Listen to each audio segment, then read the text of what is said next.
Then it's Spurling. That show, mama, you know what I'm talking about. Fuck him. Mama, that go, that man, he just talk a lot of shit. He be up late at night, tuning into all his hits. See my grandmama hate him. Some of y'all step off the jet at JFK wearing dashikis and designer shades, calling us akatas. Boasting about how your homeland is never conquered, how you were never enslaved. Newsflash, homeboy. Our grandmothers faced down dogs and fire hoses so you could flex like that. Yet, you use our fight songs and our scholarships and our visas and our universities, things that were set aside for us. And then you turn around, shout out to my man MC Recovery. Then you turn around and ridicule foundational Black Americans for not seizing the opportunity, for not taking advantage of all the abundance that America has to offer. You don't have that struggle.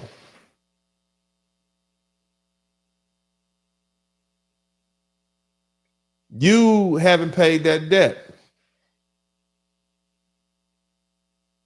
All you do is come over here and use us. That's not Pan-Africanism.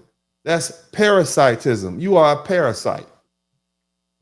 I said it. Some people call you tethers. No, you're a parasite.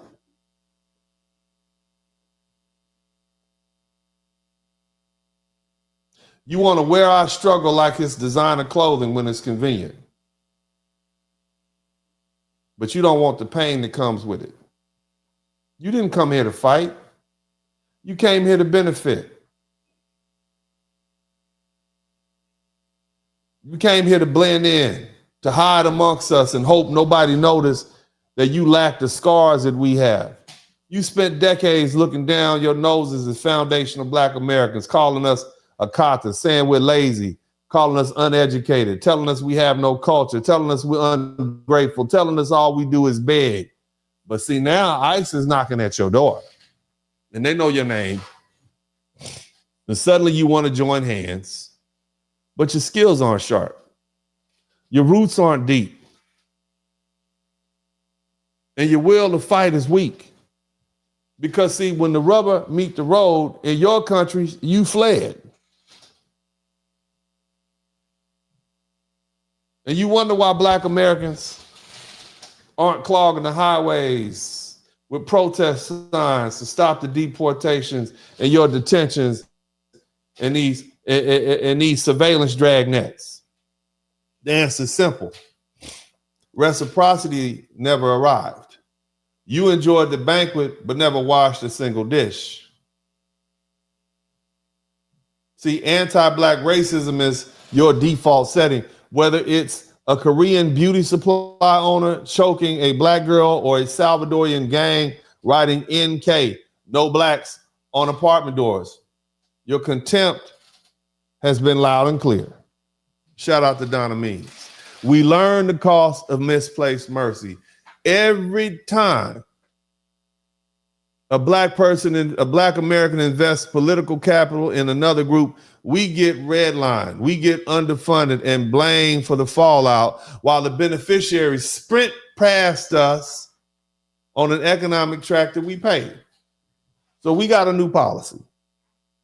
No more co-signing. We aren't calling senators for you. We aren't draining cash apps for you. And we damn sure ain't standing between you and DHS when you treated us like we were the trespassers in our own zip codes.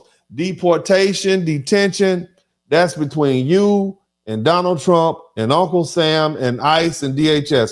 Reflect on the venom you spit at our Black kids before you asked us to chain ourselves to deportation buses.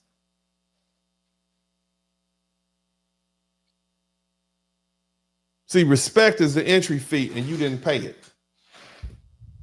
Let me say that again. Respect is the entry fee and you didn't pay it. You want coalition now?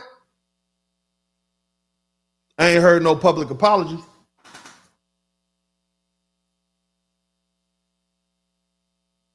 We need to get some anti-blackness audits in your communities and your culture. We need to get some reparative actions, not just hashtags and rhetoric. The week your papers expire, the day ICE starts knocking at your door, the day them jump out boys come for you in them Fords and Chevys, you bought into the lie. No different than the Asians. Model minority. Quiet, obedient, proximity to whiteness professionals. You let them use you as a weapon against black people. Convinced you had found the safety in assimilation. I'm talking to the Asians. Did you forget about what happened to the Philippines when the United States invaded? What about Vietnam? What about Korea? What about Hiroshima and Nagasaki? The blood of your ancestors is still in America's war trail, and still you thought you could be honorary white folks. No different than the Latinos. Y'all played yourselves. See, foundational black Americans have been the unpaid cavalry for every liberation cause on this soil. Whether we talk about abolition, whether we talk about women's suffrage, labor rights, civil rights, LGBTQ, QTI, XYZ protections, immigrant amnesty, we fought. Even right up to this Hamas Palestine thing. And the thing is, when we were out there fighting, you all were feasting. And then when we said, hey, what about us? You flicked us off the table. And now the kitchen is closed. No, nobody eating off our table anymore. From here out, understand the doctrine. No respect, no alliance. No reciprocity, no rescue. You violate us, face your fate alone. The favor exchange bank is empty. The gate is locked. And the next time you look for a shield, remember, the people who forged it are done bleeding for ingrates. That's not anger, that's policy. Our unity as Black Americans is our weapon. It always has been. We have always understood that we are all that we have. We stood united in slavery and Reconstruction and civil rights movement. And now, economic warfare and cultural erasure, we're going to stand shoulder to shoulder. We don't have the luxury of tribal divisions or this gender war. That's over. We don't have time for it. And the thing about us is we don't tolerate betrayal. We enforce a code and we hold the line. Sellouts, Sambos, Uncle Toms, they get dealt with. That's what separates us from you. You all want to be white. And now you want to fight against the white man where he treat you like the brown and the Asian and the colored folk that you are. We didn't do what you did. We always knew what side we stood on. White folks always knew what side we stood on when push came to shove. And that's why we survived. And that's something that no other people on this soil have been able to do, even the Native Americans that immigrated here from Siberia. We outlasted them because we've turned our pain into political muscle and our artistic genius and economic power. That's what we did. So now in 2025, with 36 super chats, as the machinery of deportations turns toward you all, you come calling, but the line is busy. And we're not accepting any text messages. You thought we was gonna just show up, huh? You thought we was gonna always be there, huh? You thought we was gonna fight your battles for you, huh? You thought we was gonna fight for you like we did for ourselves, huh? You mocked us, huh? You disrespected us, huh?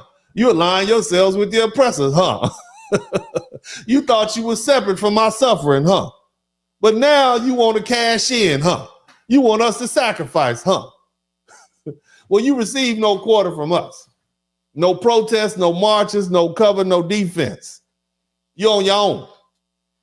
And maybe once you've been through what we've had to endure for 400 plus years, once you've lost everything you didn't think you could be taken, once the illusion of inclusion is shattered, you'll understand where we are.